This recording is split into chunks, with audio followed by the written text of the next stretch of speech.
السلام علیکم میں یوٹیوب ویورز، امید کرتی ہوں آپ سب خیریت سے ہوں گے۔ ناول سٹارٹ کرنے سے پہلے میری آپ تمام ویورز سے ریکویسٹ ہے کہ پلیز میرے چینل انا شاہ وائس کو سبسکرائب کیجئے، میری ویڈیوز کو لائک شیئر کمنٹ میں ریویوز لازمی دیں اور ساتھ ہی ساتھ بیل آئیکن کو ہٹ کر دیجئے تاکہ آپ کو تمام اپڈیٹس وقت پر ملتی رہیں۔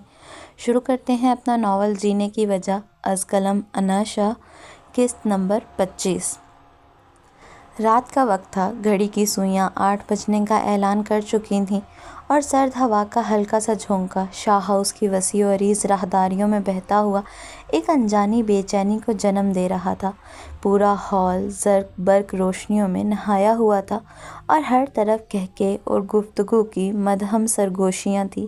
سکندر ولا کے تمام مکینات شاہ ہاؤس میں موجود تھے اور اس ہجوم میں ایک عجیب سی چہل پہل محسوس ہو رہی تھی۔ رسم کے سلسلے میں سبھی مصروف تھے، کسی کو کسی کے آنے جانے کی خبر نہ تھی، مگر جیسے ہی راحم اذلان اور ارشمان کے ساتھ اندر داخل ہوا، اسے فوراً ہی ایک غیر مرئی اضطراب نے گھیر لیا۔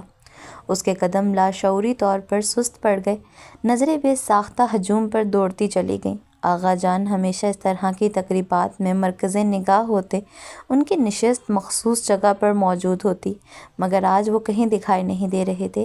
ایک لمحے کے لیے راحم نے سوچا کہ شاید وہ اپنے کمرے میں ہوں، مگر دل نے بے یقینی سے انکار کر دیا۔ اس کی نظر مزید تیزی سے مجمع میں کسی اور شبیہ کو تلاش کرنے لگی۔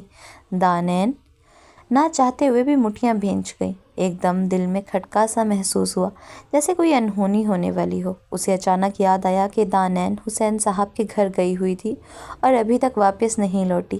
یہ خیال آتے ہی اس کے اندر ایک عجیب سا طوفان اٹھ کھڑا ہوا۔ اس کے چہرے پر سختی در آئی، جبکہ جبڑے تن گئے۔ کیا ہوا؟ اذلان نے اس کے چہرے کی سنجیدگی محسوس کرتے ہوئے سرگوشی میں پوچھا۔ دانین کہاں ہے؟ راحم کا لہجہ اسپاٹ تھا، مگر اس کے اندر چنگاری سی بھڑک رہی تھی۔ اذلان کی نظروں میں لمحے بھر کو الجھن ابھری، پھر وہ ارد گرد دیکھنے لگا۔ وہ تو ابھی تک نہیں آئی، نہیں؟ نہیں۔ راحم کی آواز میں بے تابی تھی، مگر اس کے لب سختی سے بھینچے ہوئے تھے۔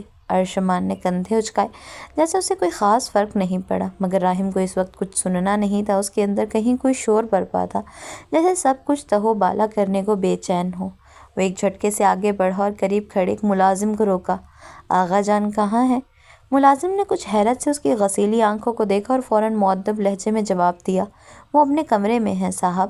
راحم کا غصہ اور بھڑک اٹھا۔ اگر آغا جان کمرے میں تھے تو وہ رسم کے دوران نیچے کیوں نہیں آئے؟ اور سب سے بڑی بات، دانین کہاں تھی؟ میں آتا ہوں، اس نے دھیمی مگر سخت آواز میں ارشمان اور اذلان سے کہا اور لمبے لمبے قدم اٹھاتا سیڑھیاں چڑھنے لگا۔ ہر قدم کے ساتھ اس کے اندر کا طوفان بڑھتا جا رہا تھا۔ وہ سیدھا آغا جان کے کمرے کی طرف بڑھا اور دروازہ بغیر اجازت لیے کھول دیا۔ اندر کا منظر عام معمول کے مطابق تھا۔ آغا جان آرام دہ کرسی پر بیٹھے کسی گہری سوچ میں مگن تھے۔ جیسے ہی دروازہ کھلا، انہوں نے آنکھیں اٹھا کر راحم کو دیکھا اور ایک لمحے کے لیے خاموش رہے۔ آپ یہاں ہیں؟ راحم نے ضبط کرتے ہوئے کہا۔ اور دانین، وہ ابھی تک نہیں لوٹی؟ آغا جان نے گہری سانس لی، جیسے کچھ کہنے سے پہلے الفاظ کو چن رہے ہوں۔ وہ حسین صاحب کے پاس ہے راحم، کل آ جائے گی۔ کل؟ راحم کا ضبط تقریباً ٹوٹنے کو تھا۔ یہ رات کا وقت ہے اور وہ ابھی تک باہر ہے۔ آپ نے کسی کو بھیجنے کے بارے میں نہیں سوچا؟ راحم نے ایسے جواب دیا جیسے اس نے کچھ سنا ہی نہ ہو۔ اس کو ہر حالت میں دانین ابھی اسی وقت اپنے سامنے چاہیے تھی، اس لیے اس نے آغا جان سے یہی کہا کہ وہ اب تک گھر کیوں نہیں آئی۔ آغا جان نے سنجیدگی سے راحم کی طرف دیکھا۔ تمہیں شاید یاد نہ ہو، مگر حسین صاحب کی طبیعت ابھی مکمل طور پر سنبھلی نہیں ہے۔ دانین کو کچھ وقت وہاں رکنا پڑا۔ وہ محفوظ جگہ پر ہے، ہمیں اس پر بھروسہ ہونا چاہیے۔ مگر راحم کے لیے یہ جواب تسلی بخش نہیں تھا۔ اس کے دل میں کہیں ایک عجیب سی بے چینی جڑ پکڑ چکی تھی۔ وہ پیچھے ہٹا اور تیزی سے دروازے کی طرف بڑھا۔ کہاں جا رہے ہو؟ آغا جان نے روکا۔ اسے لینے، راحم نے اسپاٹ مگر خطرناک لہجے میں کہا اور دروازہ کھول کر باہر نکل گیا۔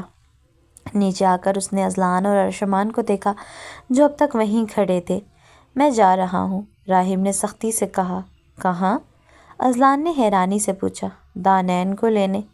ارشمان نے گہری سانس لی اور سر ہلایا۔ ٹھیک ہے۔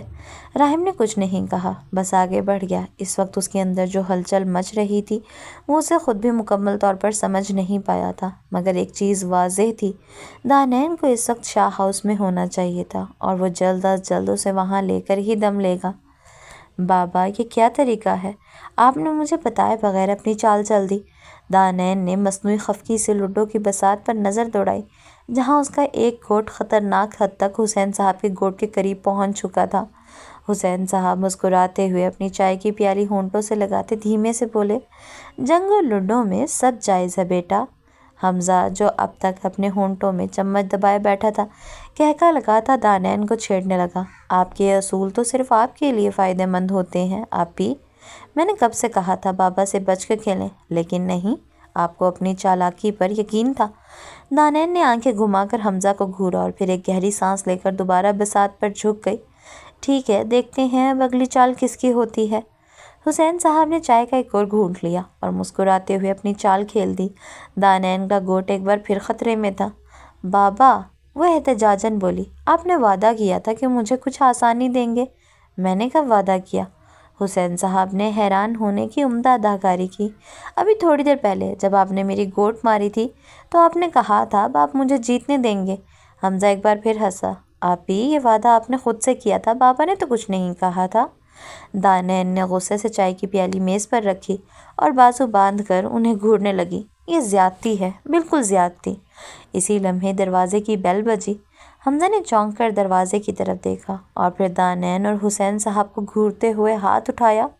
کوئی ہلے گا نہیں اور نہ ہی کوئی باری کرے گا، خاص طور پر آپی آپ۔ مجھے پتا ہے کہ میں دروازہ کھولنے جاؤں گا اور یہاں چیٹنگ ہوگی۔ حمزہ نے چونک کر دروازے کی طرف دیکھا اور پھر دانین اور حمزہ صاحب کو گھورتے ہوئے ہاتھ اٹھایا۔ ہم چیٹنگ کیوں کریں گے؟ حسین صاحب نے معصومیت سے پوچھا۔ ہم تو ایماندار لوگ ہیں بیٹا۔ ہاں ہاں، جیسے ابھی بابا نے میری چال ہڑپ نہیں کی، دانین نے جل کر کہا۔ حمزہ مشکوک نظروں سے دونوں کو دیکھتا ہوا اٹھا۔ میں جا رہا ہوں، لیکن اگر پیچھے کچھ گڑبڑ ہوئی تو سمجھ لیں میں کیمرہ لگا دوں گا اگلی بار۔ یہ کہہ کر وہ دروازے کی طرف بڑھا اور ہینڈل گھما کر دروازہ کھول دیا۔ دروازے کے باہر راہم کھڑا تھا۔ حمزہ کا چہرہ یکدم اسپاٹ ہو گیا۔ اس نے بنا کچھ کہے، بنا کوئی تاثر ظاہر کیے دروازے کی سائڈ پر ہو کر راستہ دے دیا۔ راہم کی نظریں حمزہ کے چہرے سے ہوتی ہوئی اندر کی طرف اٹھیں، جہاں دانین اور حسین صاحب بدستور لڈو کے سامنے بیٹھے تھے۔ دانین کے چہرے کی مسکراہٹ لمحے بھر میں معدوم ہوئی۔ اس نے بے اختیار اپنے ہاتھ اپنی گود میں رکھ لیے، جیسے خود کو سنبھالنے کی کوشش کر رہی ہو۔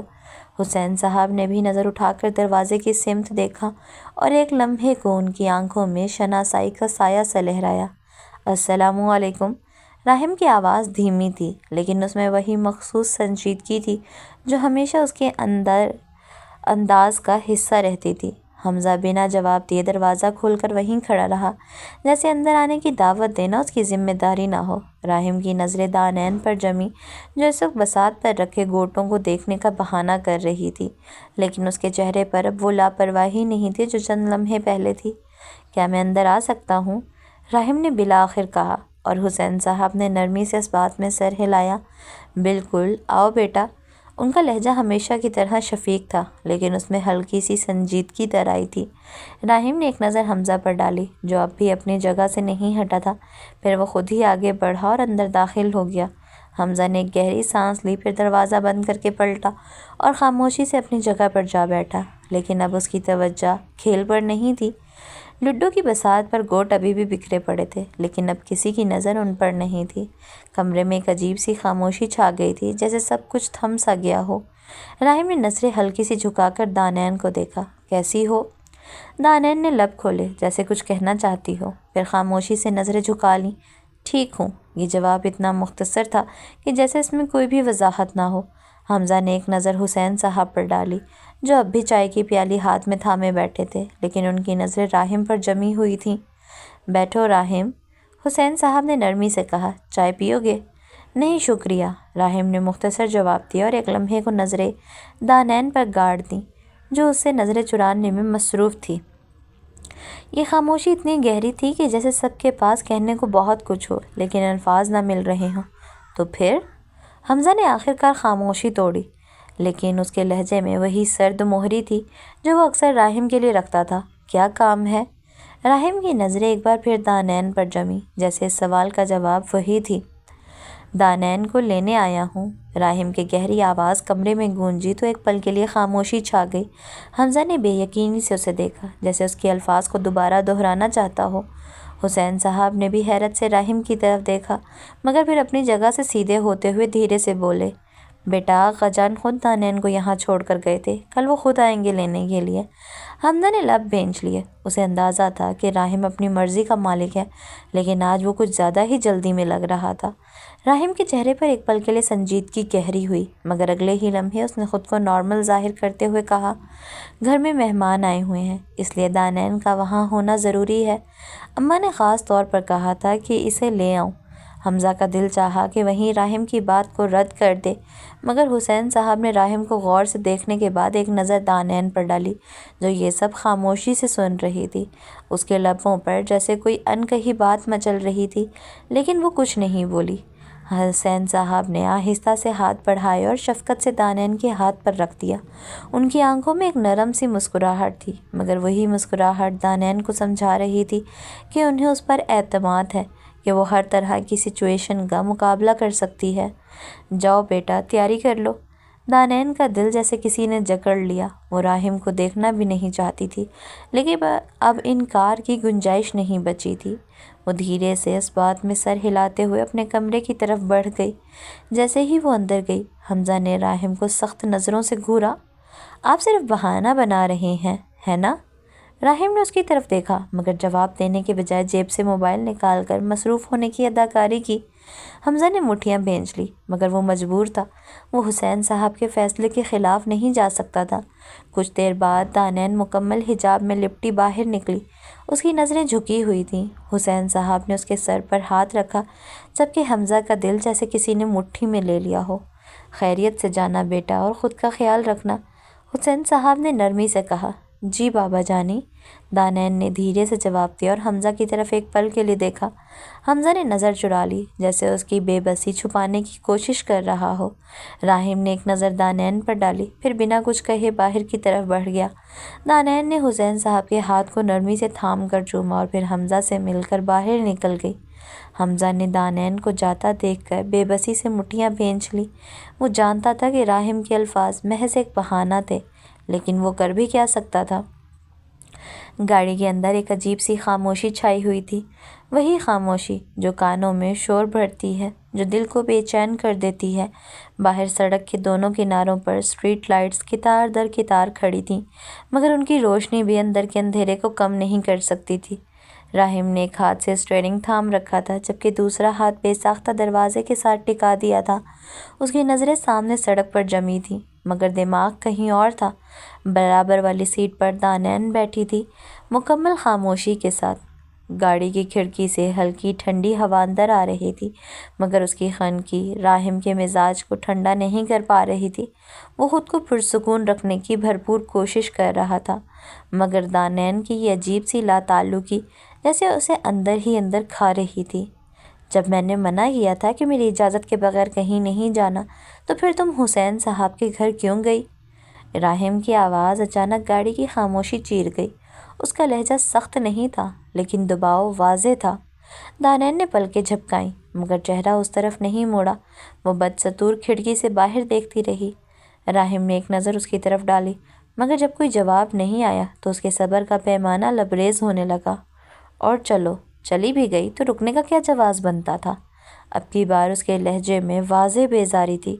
دانین نے گہرا سانس لیا، جیسے خود کو سنبھالنے کی کوشش کر رہی ہو، پھر بہت دھیمے مگر صاف لہجے میں بولی، میں آغا جان کے ساتھ آئی تھی اور آغا جان کی اجازت سے وہاں رکی تھی، اور یہ بات آپ کے سامنے ہوئی تھی۔ راہم نے زور سے بریک پر پاؤں رکھا، مگر فوراً ہی خود پر قابو پا کر دوبارہ رفتار برقرار رکھی۔ اس کے ہونٹ بھینچ گئے۔ بے شک بات میرے سامنے ہوئی تھی، لیکن میری طرف سے کوئی مثبت جواب نہیں تھا۔ آئندہ خیال رکھنا میری اجازت کے بغیر کوئی کام نہ ہو۔ اب کی بار اس کے لہجے میں سردی در آئی تھی۔ وہ جانتا تھا کہ وہ سختی کر رہا ہے، لیکن وہ خود کو روک بھی نہیں پا رہا تھا۔ دانین نے ایک پل کو نظریں جھکائی، پھر آہستہ سے کھڑکی کی طرف منہ موڑ لیا۔ گاڑی کا اندرونی آئینہ راہم کو وہ منظر دکھا رہا تھا جو شاید وہ دیکھنا نہیں چاہتا تھا، ایک آنسو جو دانین کی آنکھ سے نکل کر رخسار پر بہہ گیا تھا۔ راہم نے اپنے آپ کو ہلکی سی گالی دی اور اسٹیئرنگ پر گرفت سخت کر لی۔ اس نے دانین کو پھر بھی نہیں دیکھا، مگر وہ جانتا تھا کہ اس کی ہر حرکت اس پر اثر ڈال رہی ہے۔ اس کا دل چاہا کہ کچھ کہے، مگر وہ کیا کہہ سکتا تھا؟ یہ سب اس کے بس میں نہیں تھا۔ گاڑی کی رفتار آہستہ ہو چکی تھی، باہر رات کا اندھیرا مزید گہرا ہو گیا تھا۔ راہم نے ایک نظر دانین پر ڈالی، مگر وہ اسی طرح کھڑکی کی طرف دیکھ رہی تھی جیسے کچھ بھی ہوا ہی نہ ہو۔ مگر اس کی خاموش آنسوؤں نے راہم کو اندر تک بے چین کر دیا تھا۔ خاموشی گونجتی تھی، ہوا میں زخم باندھے، کہیں پہ درد لرزا، کہیں پہ دل تھے ساکن۔ یہ سرد رات کا سایہ، یہ بے قرار لمحے، بکھر رہی تھی سانسیں، سوال تھے برہنہ۔ وہ لفظ سخت تھے لیکن چھپا تھا ان میں شعلہ، کسی کے ضبط کے اندر جلی تھی ایک کہانی۔ نظر جھکائے بیٹھی وہ چپ کے روپ میں تھی، مگر گواہ آنکھیں کہ اشک سب بتائیں۔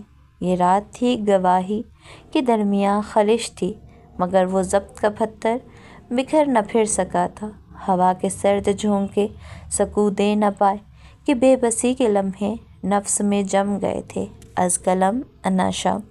شاہ ہاؤس کے لاؤنج میں مختلف قسم کی خوشبوئیں رچی بسی تھیں، مٹی کی سوندھی مہک اور ارد گرد بکھری ہنسی کی گونج میں جانان کسی اور ہی دنیا میں گم بیٹھی تھی۔ اس کے قریب ہی مانور تھی، ارد گرد خواتین کے قہقہے تھے، گانے بج رہے تھے اور سب کے چہروں پر خوشی کی چمک تھی، مگر جانان کا دل بے چین تھا، جیسے کسی نے سینے پر بوجھ رکھ دیا ہو۔ اس کو سانس لینے میں دقت ہونے لگی، ارد گرد سب کچھ دھندلا سا محسوس ہو رہا تھا، جیسے آوازیں کہیں دور جا رہی ہوں۔ اس نے اپنا گلا تر کرنے کے لیے بمشکل حلق میں آئی خشکی کو نگلا، مگر سانس ابھی بھی رک رک کر آ رہا تھا۔ بیٹا طبیعت ٹھیک ہے؟ سدرا بیگم نے ماتھے پر ہاتھ رکھا۔ جی، بس ذرا سی گھبراہٹ ہو رہی ہے، میں کچھ دیر ریسٹ کر لوں؟ اس نے مدھم لہجے میں کہا۔ ہاں ہاں جاؤ آرام کرو۔ اس سے پہلے کہ سدرا بیگم کوئی جواب دیتی، مریم بیگم جو بالکل جانان ماہنور کے درمیان بیٹھی ہوئی تھی جلدی سے بولی۔ جانان صوفے سے اٹھی اور قدم گھسیٹتے ہوئے سیڑھیوں کی طرف بڑھی۔ ہر قدم پر اسے لگ رہا تھا جیسے وزن بڑھتا جا رہا ہو، جیسے ہر سانس لینا کسی جنگ سے کم نہ ہو۔ ارشما نے کافی دیر سے اپنے برابر بیٹھے اذلان کی باتوں کو بس سنا ہی تھا۔ اس کی نظریں کہیں اور تھیں، اس کی نظروں کے محور میں جانان تھی، زرد جوڑے میں ملبوس سنہری جھمکوں کو چھوتے ہوئے۔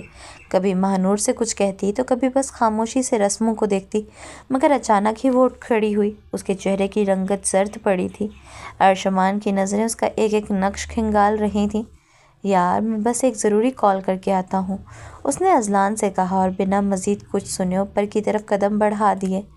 جانان جیسے ہی کمرے میں داخل ہوئی دروازہ بند کرنا چاہا، مگر اس سے پہلے ہی ارشمان اس کے پیچھے داخل ہوا اور دروازہ لاک کر دیا۔ کلک کی آواز جانان کے بدن میں سنسنی دوڑا گئی۔ اس نے پلٹ کر دیکھا اور اسی پل اس کے اندر کی گھبراہٹ مزید بڑھ گئی۔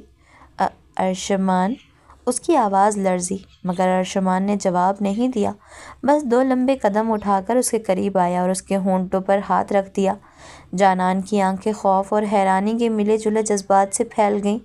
خبردار جو تم نے آواز نکالی، اس کے گہرے اور دھیمے لہجے میں وارننگ تھی۔ جانان نے بے بسی سے پلکیں جھپکائیں، اس کی سانسیں مزید بے ترتیب ہو گئیں، مگر وہ بول نہ سکی۔ ارشمان کا چہرہ خطرناک حد تک قریب تھا، اس کے لبوں پر ایک عجیب سی تلخی تھی، مگر آنکھوں میں کچھ ایسا تھا جسے جانان سمجھ نہ سکی۔ ارشمان نے آہستہ سے ہاتھ اٹھایا اور پھر اگلے ہی لمحے اس کے لبوں کو اپنے لبوں میں قید کر لیا۔ جانان کے دماغ نے جیسے کام کرنا چھوڑ دیا، آنکھیں حیرت اور شرم سے بند ہوئیں۔ ہاتھ خود بخود ارشمان کو پیچھے دھکیلنے کو اٹھے، مگر وہ اسے ایک انچ بھی نہ ہلا سکی۔ ارشمان جیسے کسی اور ہی دنیا میں تھا، وہ جانان کے لبوں سے جنون کی شدت سے لپٹا رہا، جیسے وہ اس لمحے کو کبھی ختم نہیں ہونے دینا چاہتا تھا، جیسے وہ جانان کے لبوں کا ذائقہ ہمیشہ کے لیے اپنی روح میں اتار لینا چاہتا تھا۔ جانان کی سانسیں قابو سے باہر ہو رہی تھیں، چہرہ دہکنے لگا تھا اور اس کے وجود میں لرزش تھی، مگر ارشمان نے اپنی گرفت ڈھیلی نہیں کی۔ چند لمحوں بعد جب جانان کی بے ترتیبی اپنے عروج پر پہنچی، تب ارشمان نے خود کو پیچھے کیا۔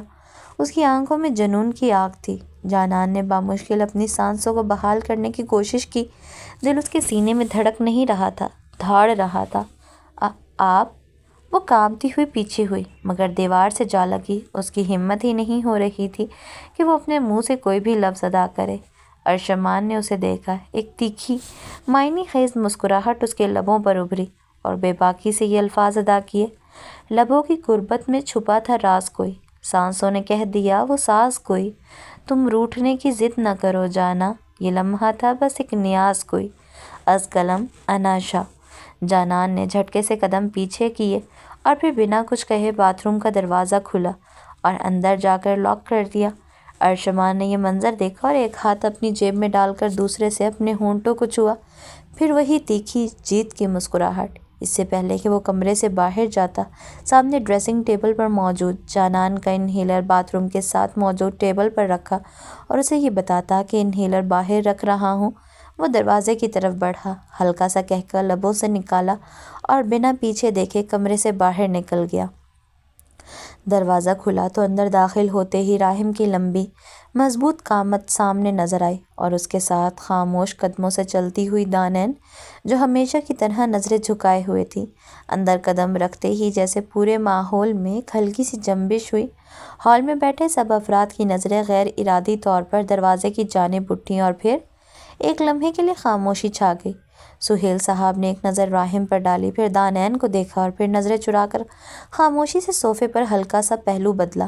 ارسلان صاحب نے ایک گہرا سانس لیا اور ایک پل کے لیے جیسے کچھ سوچنے لگے، مگر پھر کوئی تاثر دیے بغیر دوبارہ سکندر صاحب کے ساتھ باتوں میں مشغول ہو گئے۔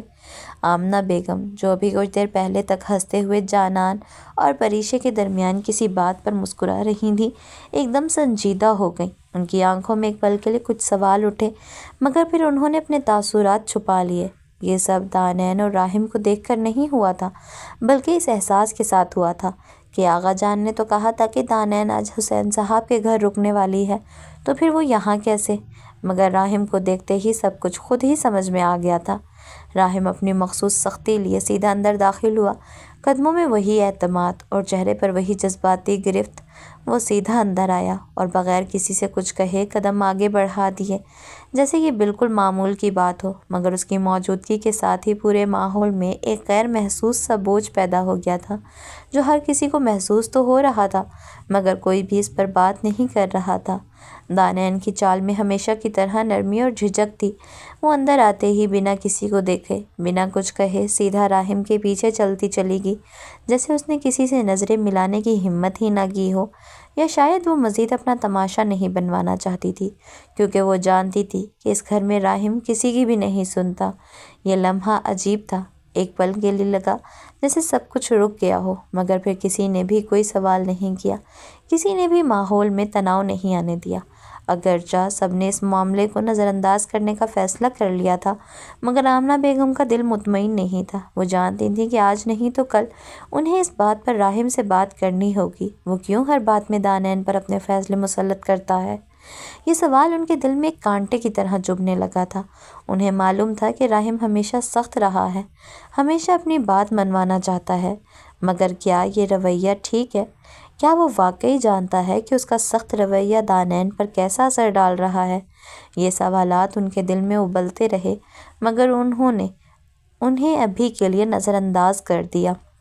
وہ آج رات راہم سے ضرور بات کریں گی اور یہ جاننے کی کوشش کریں گی کہ وہ آخر کیوں ہر چیز پر قابض ہو جانا چاہتا ہے، کیوں وہ ہر چیز پر اپنا اختیار رکھنا چاہتا ہے، اور کیوں وہ نہیں سمجھتا کہ کچھ فیصلے انسان کو خود بھی کرنے دینے چاہیے۔